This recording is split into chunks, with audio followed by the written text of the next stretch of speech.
Jumels from CPE Lyon in France. Currently, he is the organizing committees in RoboCup in at-home league, and he's okay. So, can you hear me right? Then, before we start, I would like to share the videos that explain the ideas behind the at-home league. Okay, let's start. RoboCup at home.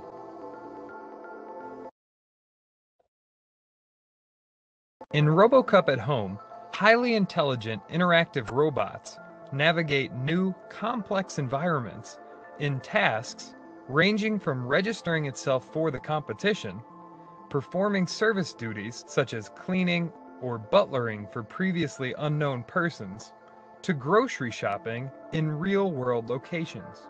At Home started spontaneously by these researchers that wanted to start robots in the home environment, and especially not knowing what the home would look like. RoboCup at home is application-orientedly. We could call it RoboCup for all people, but it doesn't really sound that good, so we call it RoboCup at home. It's about the tasks you do in a domestic environment. Compared with RoboCup Soccer's abstracted environments, but highly sophisticated gameplay, RoboCup at home takes on an inverted philosophy. So we took the concept of what they do in soccer and we turn it around. In soccer, the idea was to have a complex task in a simplified environment. But we said, okay, but every time you increase the complexity of the environment, for example, you take an orange ball and you make it black and white, then you have to adapt your vision algorithms to recognize a black and white ball. So what do you see?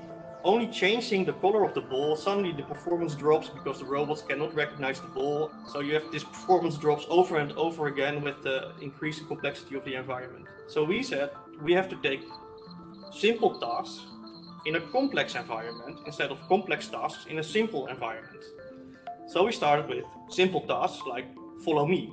We are now getting to the first spot where a person is passing between the walker and the robot. And the robots should not be distracted by that, so that was nice. First stage is more kind of basic tasks of the robot, also in areas where they could have a pre-recorded map or something to navigate there. And for example, we have tasks where the robot has to assist in cleaning or in cooking. There's a lot of difficulties involved. For example, the robot has to know where it is. The robot has to not only detect people, but recognize people. It has to be able to learn new faces within seconds, and there is no human assisting the robot with calibration. This is then also judged by internal person in the league and also by external persons from the league. So to have the view from outside, so does it make sense what you are doing in this league from a really outer perspective? The robots have to be polite, friendly. We take great care about the appearance of the robots. The robots have to look good. So we actually have a rule that says no duct tape. When you come to RoboCup, the challenge is you are going to be given a new house built there in the field of play, and you are going to have to interact with humans and manipulate objects and move, and you have to learn the maps, and you have to be able to handle any home. RoboCup at home is about the entire world area where people are in their daily lives. So we started in an apartment. I'm hoping to have like a little garden in a few years. And last year, we started to go shopping with our robots. My name is Frederick. I'm from Team Toby from Germany, and we are currently preparing for the shopping mall task. So we don't know actually where we're going, somewhere in Istanbul most probably. The teams, they only were told the night before which shop it actually was, so there was no time to make a map. They could not measure anything with measuring devices. The robots just had to work. This is now a very special task in the at-home league named Shopping Mall, which is happening so really in the wild world. Actually going shopping is the task, which is a nice task. So the robot first of all has to build up a map because the environment is unknown. One guide will introduce several objects to the robot, so he will be saying something like, yeah, this is the milk or this is the Pringles or something like that. Memorize the Pepsi. Can you confirm that? Shall I memorize the Pepsi? Yes. With pleasure. The robot has to remember the position of the objects. At the checkout, the referee will say, yeah, I want to buy like 3 objects. Fetch me the Pepsi. Okay. We don't really know which objects, but some of the objects that are in an official list. And then the robot has to autonomously go to the positions, find the objects, grasp the objects from the shelf and bring them back to the checkout. It's not in the rules that we need to keep the space really free. It's even allowed that some people might walk by in the shop. That happened last year actually to one of the teams, because there was a little kid that was quite fascinated by the robot, and even more fascinated by the red button on the robot, which was the emergency stop. All the other teams agreed that this is kind of an unusual situation, so they got a restart. Shops are really colorful places, and the robot easily gets distracted from the right object. So one really challenge is to find and localize the objects that needs to be grasped, and then exactly the grasping is also a task that will not be successful with many teams. We measure using statistics every year which robot brain components are working well and which ones are working not so well. And the ones that are working not so well, we give them more points next year. The perpetually evolving rules and challenges of RoboCup at home spur innovation and important research questions for robotics in general. In the beginning, it was so difficult to convey the message to people that building applications is actually doing science, because they said, well, you're just engineering. We found that we have all sorts of troubles and there's no research to guide us. So by building the applications, we are actually figuring out what we have to research. Research is frequently going on only in labs and misses many points that you need to consider for your robots.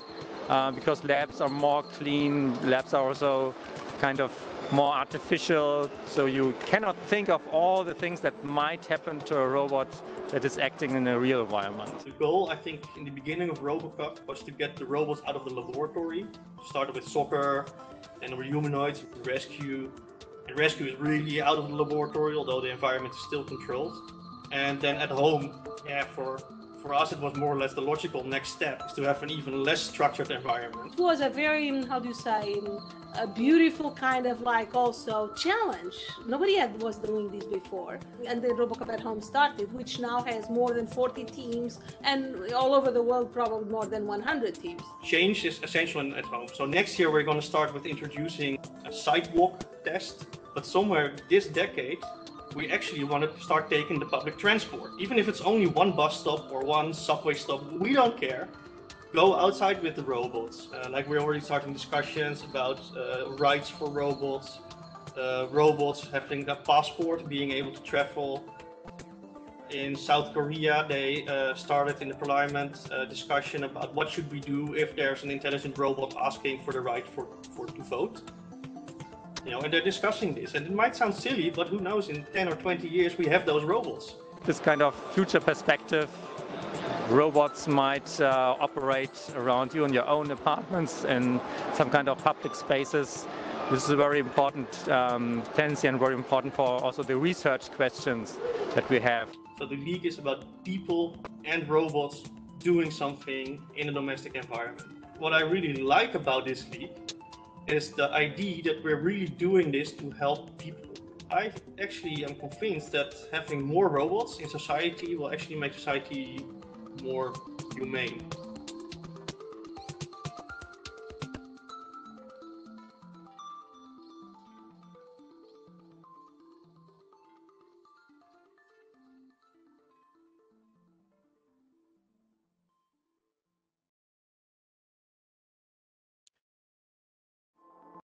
Okay, before I handle the our speaker today, I would like to show you that right now we're talking about SSPL, or Social Standard Platform League, and in this league we have the standard platform, and the standard platform robot that we use in SSPL is called Peppers from SoftBank Robotics.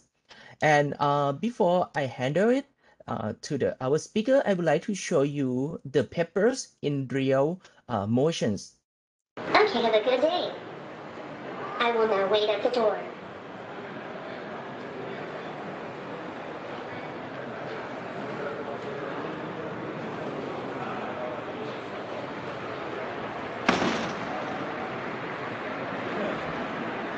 Welcome, my friend. Hey, Pepper. How are you today? Fine, and you?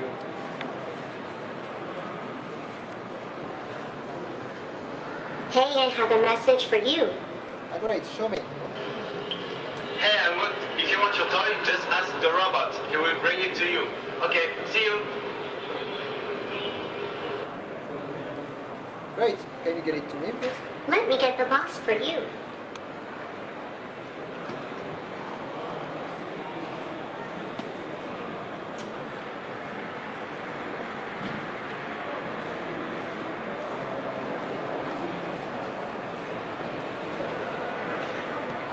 Century.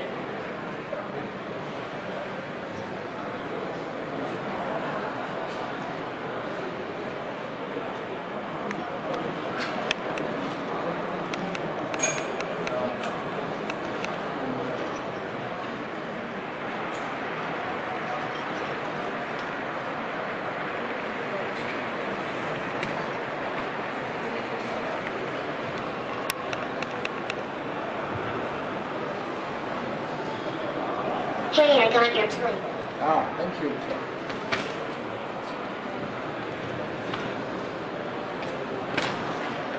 Can you help me? I have this bottle. Okay, give it to me. I will throw it away.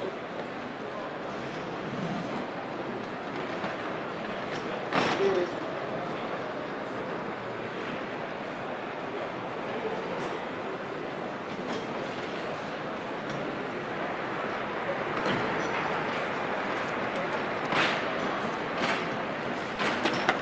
Oh.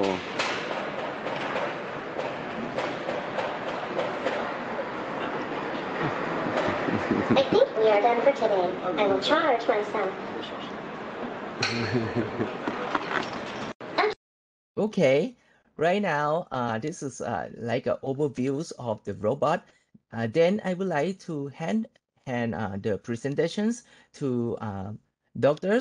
Jumel for the rules, technical talk, and also Q&A. Thank you very much.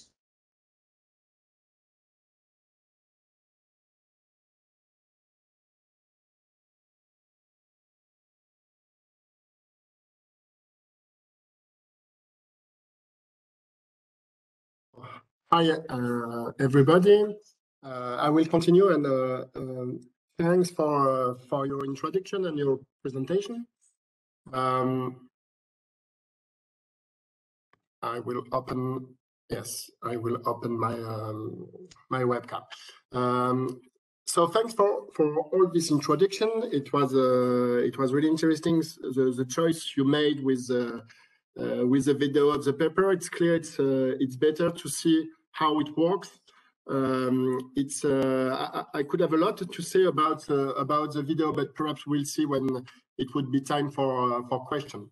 So we will speak about the RoboCup at Home League.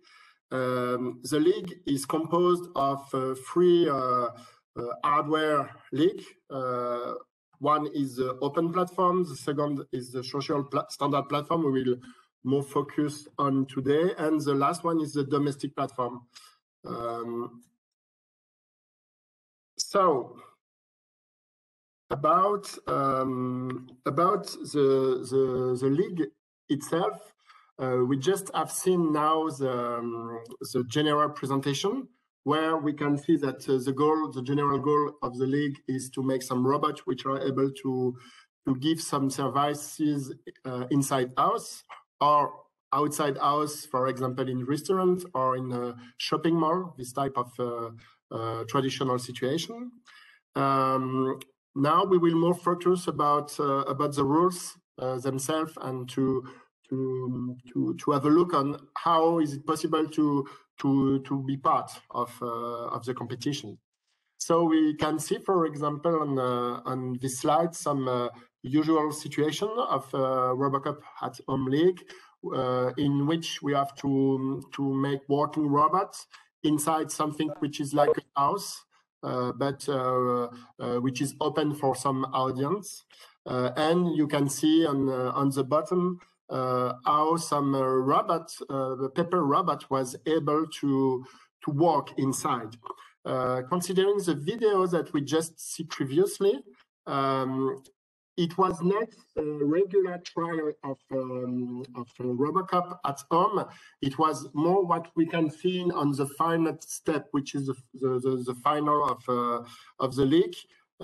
Because we were in a classical situation when we see an operator, which was what we call a very instructed operator, because for example, when there's some manipulation of object, the operator has to be very aware of the real capacity of the robots.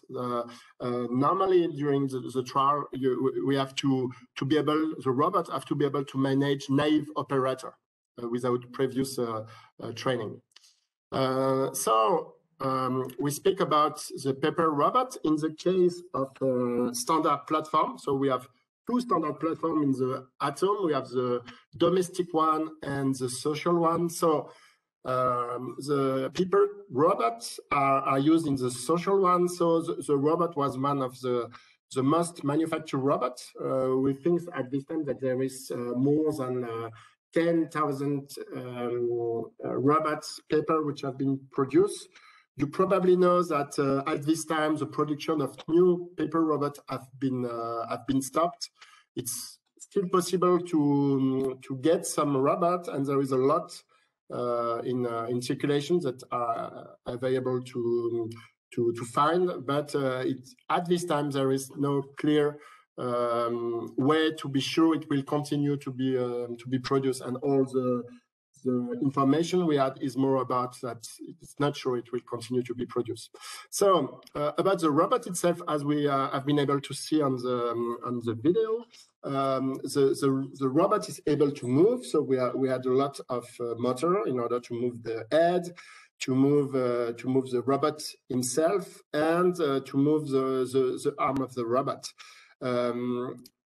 What was a bit unexpected in the video is that we have some situation where the robot were able to handle objects. In reality, paper doesn't have been designed to move objects. The arms are more to be considered as used during interaction in order to give more feelings and to have more link with humans using arms during different talk. And it can be used to for some equilibrium purpose. But as it was seen in the video, it's possible to move some objects, but generally the object have to be chosen for very good characteristics. And the end itself is really bad because there is just one degree of freedom inside the end, open or closed. So it's not very simple to take some object. But globally, with some experience and with a very specific chosen set of objects, it's possible, as seen in the video, to move objects. About the sensor itself, we had a lot of sensor inside the robot. Of course, we have some microphone, we have some camera, some depth camera, and we have some things which is a bit equivalent to a simple LiDAR, but with just 8 points, and with the technology which is a bit specific, I will not give more about. But the capability of the robot to proceed to some mapping and navigation with only the infrared part is it's very difficult, but not impossible. But with the help of the depth sensor inside the head, it becomes something possible. So as we can see in the video, there is a lot of example of the robot moving, and considering the case of the RoboCup, we had very good results for some. The best team was able to make very great used of the people robot. But for some other team, for a newbie team, it's not so simple to use a people robot to make some navigation, which is clearly important. So about the league itself. So if we consider the RoboCup, the RoboCup could be considered as the final step of all the regional, local RoboCup. So normally we consider in this step teams which are able to make some tests and which are able to score. So how does it work during the competition? We have a set of benchmark which are used to evaluate the robot ability. As said in the video, we are in a realistic, non-standardized home environment. People during the competition, during the first 2 days of the competition, they discover the environment. They don't have previous information about how would be the setup, how would be the object they have to manipulate.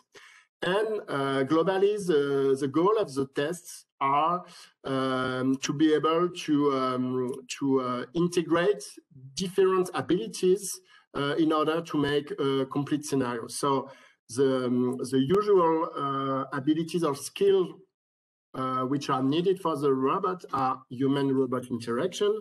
For example, enable to be to get the order from a human, like hey, Peter, could you give me the code, please? So we have to get the order. Sometimes we need cooperation between robot or with humans. Of course, one of the more important part is navigation and mapping in the environment. In the case of RoboCup at home, during the first day of the setup, you can make some map of the arena, which is a house. But during the time, the setup could change during the test. So, for example, if it's something that could happen in real life, for example, a chair has been moved, or the TV have been moved for some reasons, it's possible. So you have to be able to consider that the navigation and mapping has to be able to work in a dynamic environment with some little change. Of course, one important part of the test are linked with objects. So we need at least be able to recognize the objects. And it's not so simple because of light condition, which change a lot during the competition. It's better to be able to manipulate objects. In the precise case of the social league, it's not important to be able to manipulate objects. There is some tests I will explain next. So you are able. There is some test you could move object, but globally we consider that with the people, now teams will not try to move object. But there is some test if they think they are able to do. And one of the others part which is very specific to RoboCup at home is that we need to be adaptive about the situation. For example, sometimes object is not exactly where it was previously. When we speak with some people, sometimes things doesn't happen as we can imagine. So we have to be ready to work in all situations. And the other part, which is really important, is that we need to integrate a lot of different abilities. And general idea of a different test is that you need to be able to link this different ability in order to succeed in a scenario.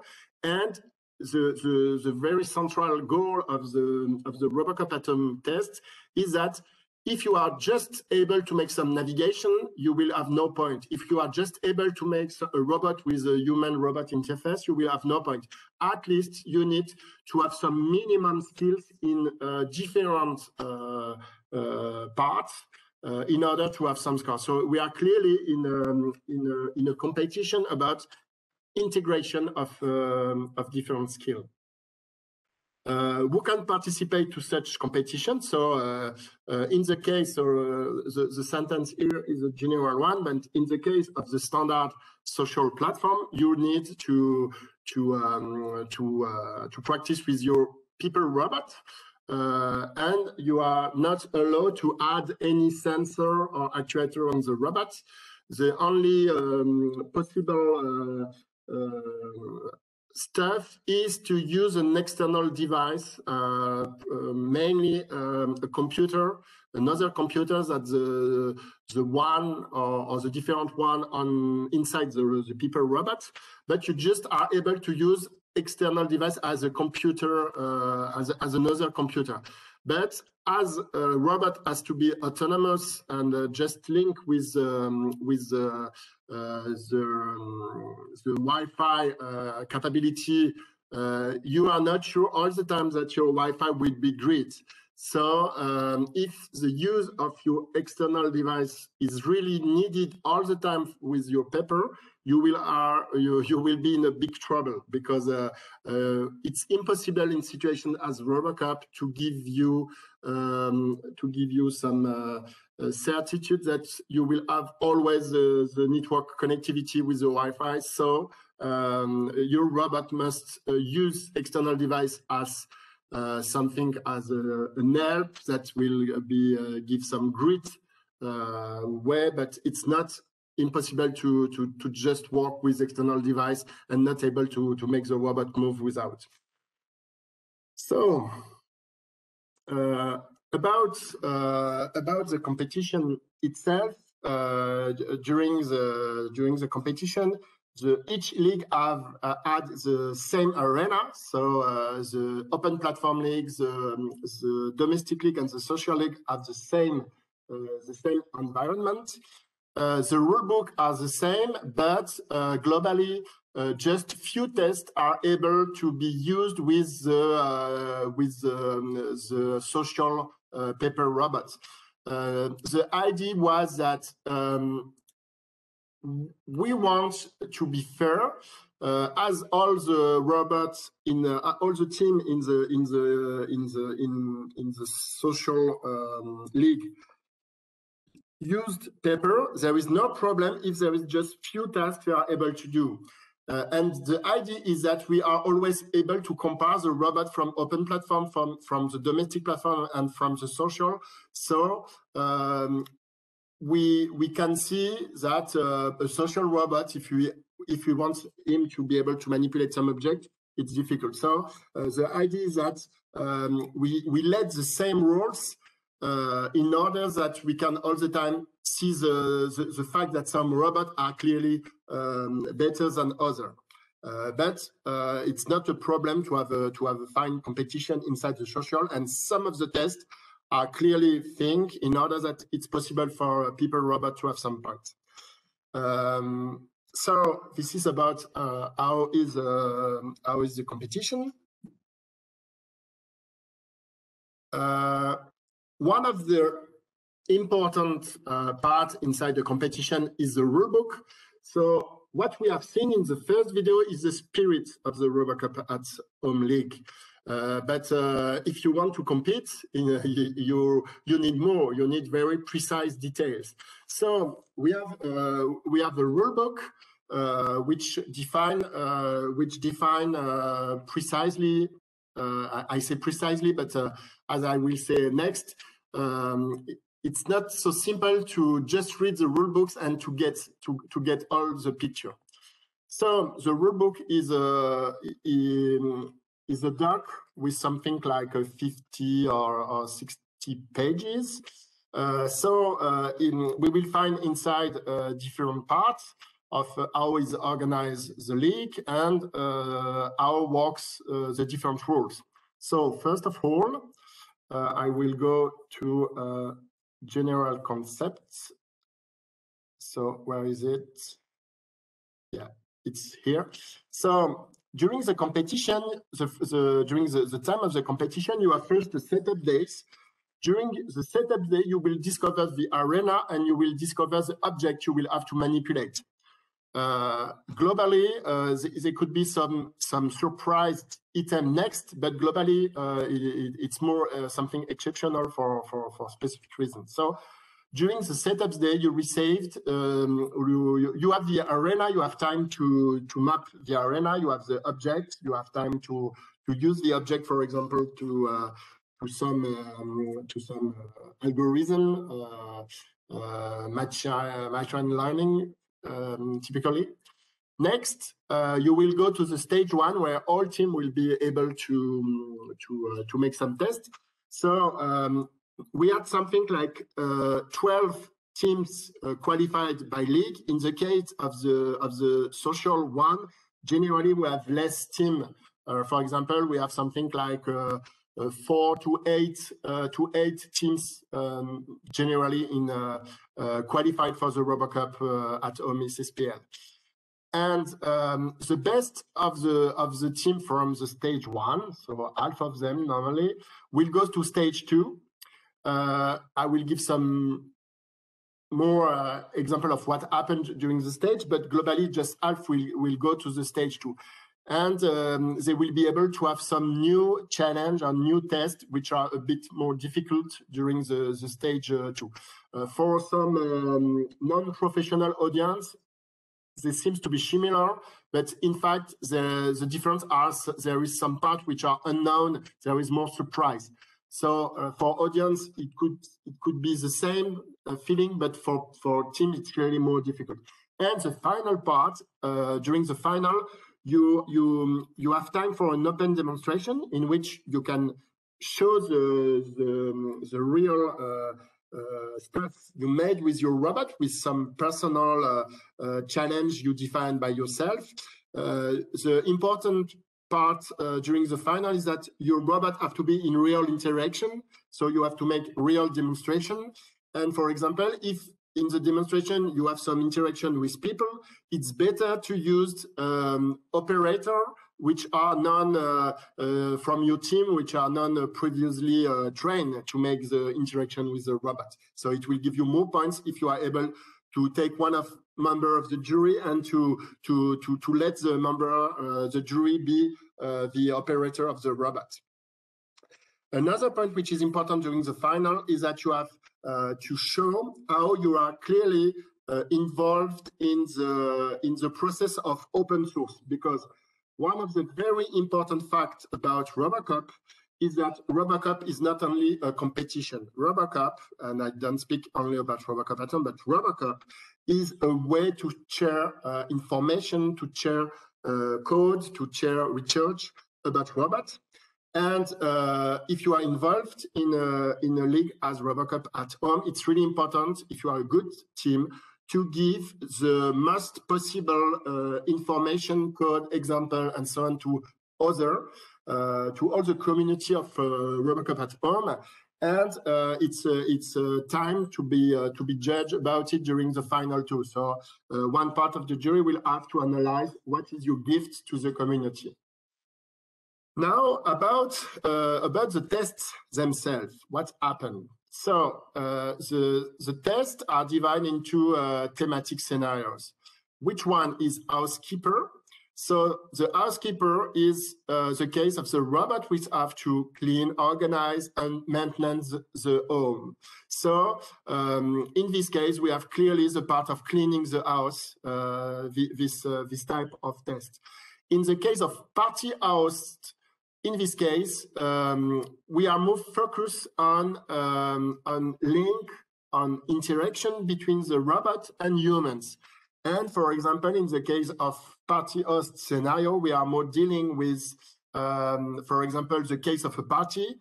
And during the party, you had a lot of interaction with human, and I will give more detail on one precise test in order to see that.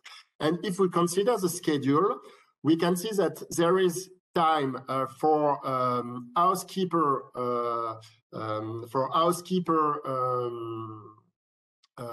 test and time for party host test. And the last day of the stage one, you can choose if you will make some housekeeper test and some party host test. And for each general case, housekeeper and party host, you have generally 3 tests which are defined in the rulebook.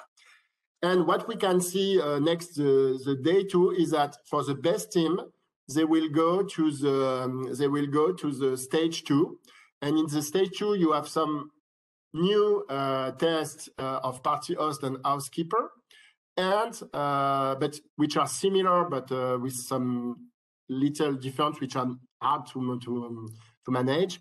And we have a very important and very iconic challenge of the RoboCup Atom, which is a restaurant. Restaurant is a very special one. So in the case of the restaurant, the robot will go in a real restaurant. They will have no time to make some specific mapping, but they will use the objects that have been introduced during the setup days, and they will need it to be able to make the order inside a real restaurant without previous mapping or code adaptation. And in the case of the restaurant, all the league, so open platform, social, and domestic, are inside the web. So I said that it was difficult for people robot to manipulate objects, but the thing is that you can ask help to operator. So for example, if an operator asks you to take a drink, what is expected with the people robot is that he will go to the drink. Next, he will use his arm to go to the drink, and he will say to the human, "Hey, human, can you please take the drink and let the drink inside my hand?"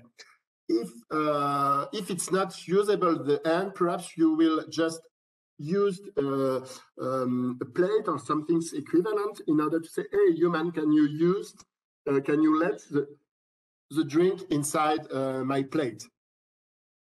Restaurant is clearly the very interesting test we had from Decade in RoboCup at home. Just a way about safety. Of course, safety is very important. So in the case of the people robot, nothing special because we have an emergency stop on the robots. But for other robots, it's very important to guarantee the procedure of emergency stop. Now, if I go to a more precise test. So, for example, I will go on the end of the rulebooks. So we can see here that we have 3 tests defined for the housekeeper and 2 for the party host. So in the case of the party host, we have a carry my luggage, which corresponds to the end of the party in which you have to help with the luggage. And we have the receptionist, which is when people arrived in the party, and you have to welcome the new people to find a place for them to sit, and you have to present new guests to previously arrived, and you have to take the order of the new guest. So this is one of the tests. For example, if I consider the housekeeper, we have, for example, a general post-process service robot. Inside, we have something like 100 type of commands. So the details of the command are in another part of the GitHub. And you are able to give the command, and you need to be able to succeed.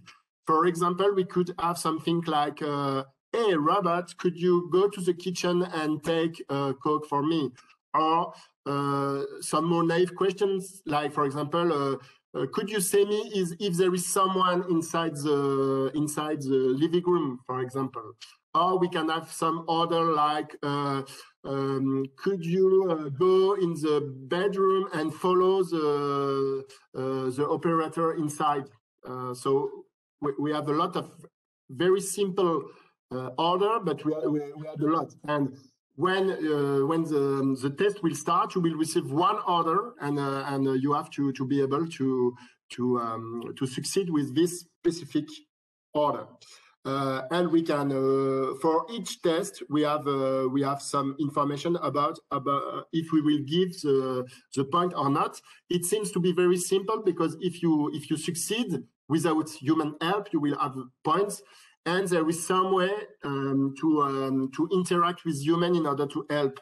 But the more you needed help to complete the task, the less points you will have. So now, if I go, for example, in the case of of the receptionist one, so we will see in the case of the receptionist that we will receive some order. We will first have to welcome the new guest and to find a seat, and we have to ask about which drink he would like to have, and we have to be sure we get the correct order.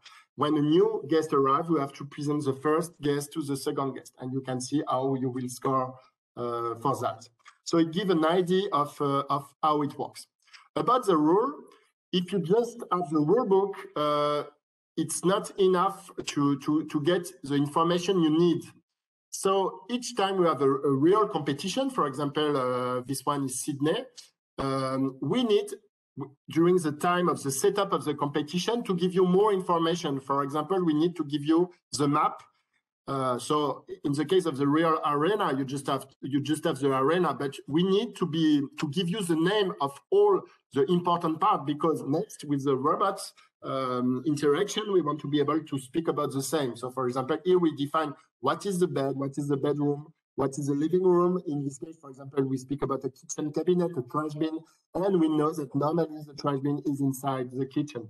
So we give, we have this type of GitHub in order to give all the information needed. For example, in the case of the receptionist, we need to know what are the potential name of the guests.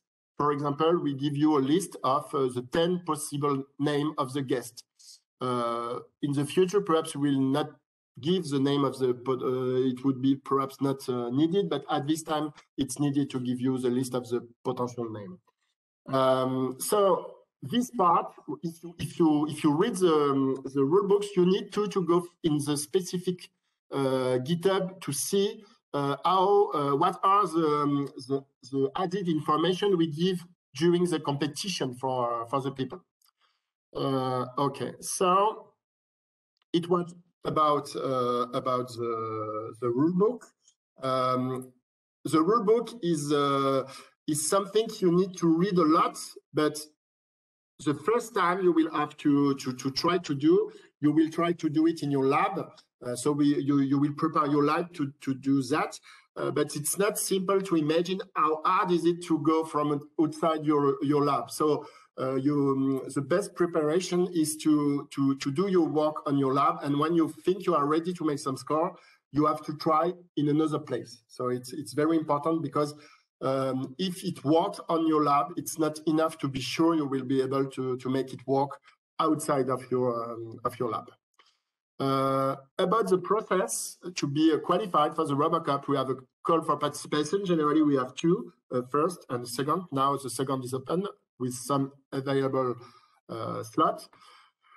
We need a lot of stuff in order to be qualified. First, we need a team video in which we show that we are the robot which is able to succeed with at least one test, including different skills inside. Next, we need a team description paper in which you give information about your robot, your software, and your research part if it exists.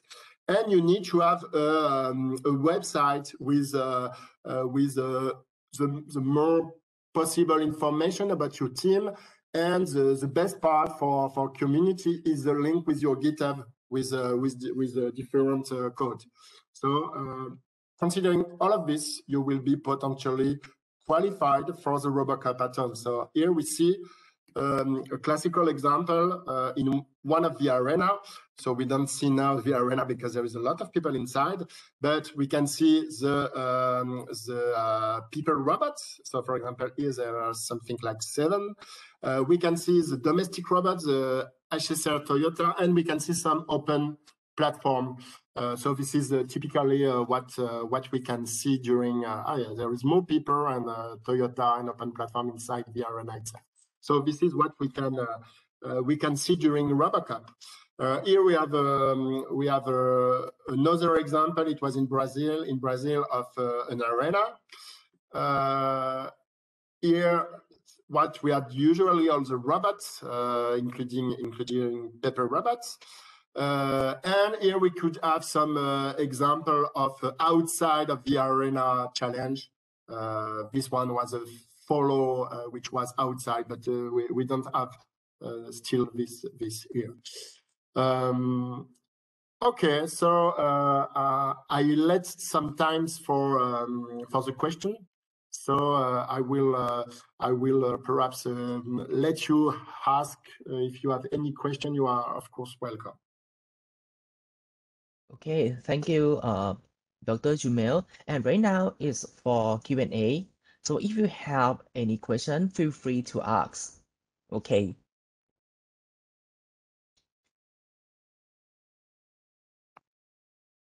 Okay, I have one question.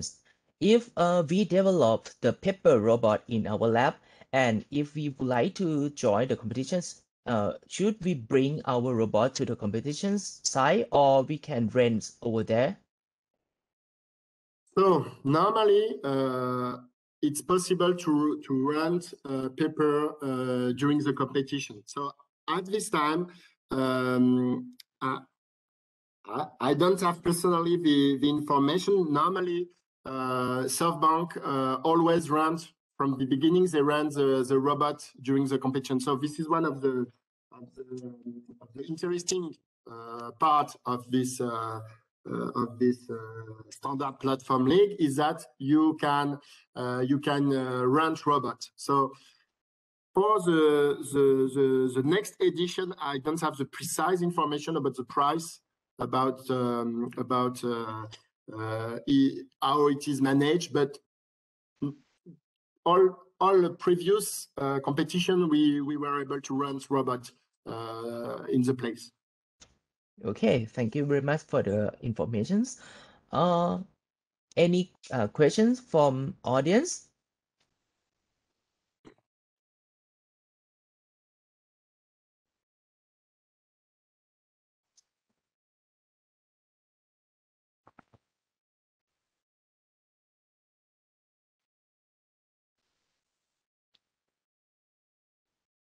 Okay, there are any limit capabilities or skill that the papers of the paper robot?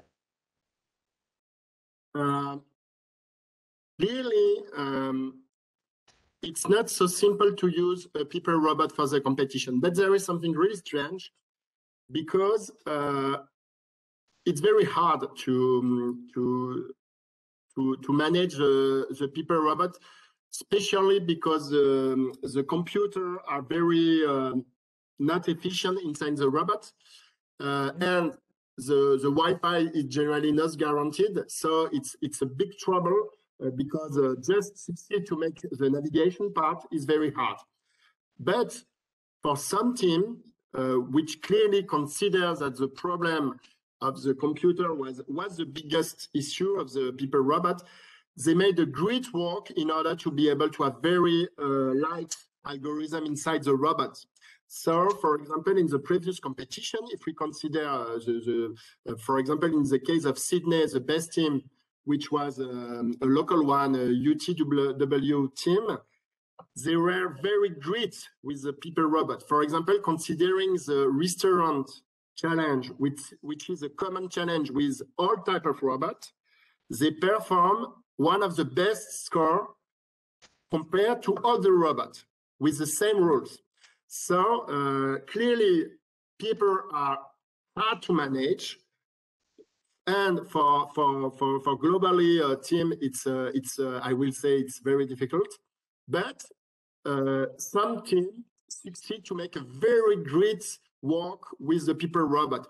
Of course, manipulate object is a mess, so you need human assistance. But as in the in specific situation, it's possible in the rule. But your robot have to show that it's a smart cooperation. For example, if someone asks you for a drink, it's not so simple to say to a human, hey, do the job.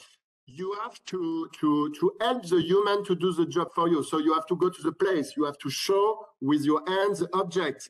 The human will take the object. If the human take a wrong object, robot must be able to say, hey, guy, you didn't take the good one. Please take the good object with is right of this one.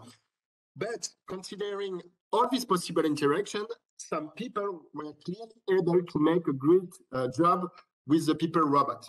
So it's compared to for example to the domestic one, Pepper is clearly not able to manipulate objects. But by the way, with good cooperation, it's possible. And the problem of the low computer capacity can be challenged, can find some solution too. Okay, it is clear.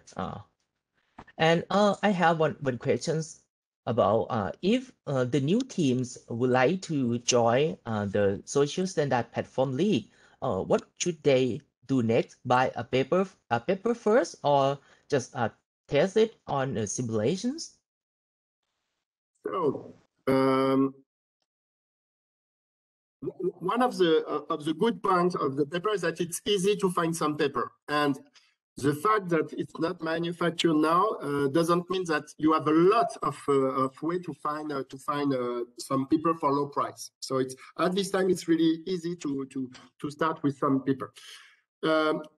What is next? So at this time we don't have good simulation about the people robot. So there is some gazebo model, but they are not so simple to use. We have some other simulator like Kibullet, but it's not so simple to link the Kibullet simulator with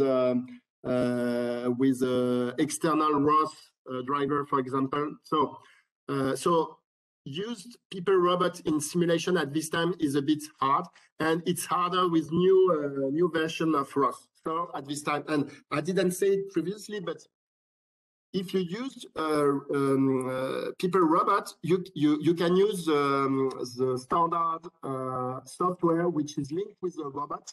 So at this time, we have two software framework possible inside the paper. We have one which is based on Android stuff, and we have another one which is more based on Python style. You can use the two. At this time, all the team involved using the Python version. It's not impossible with the other, but at this time. And generally, people used ROS with people, but it's not needed.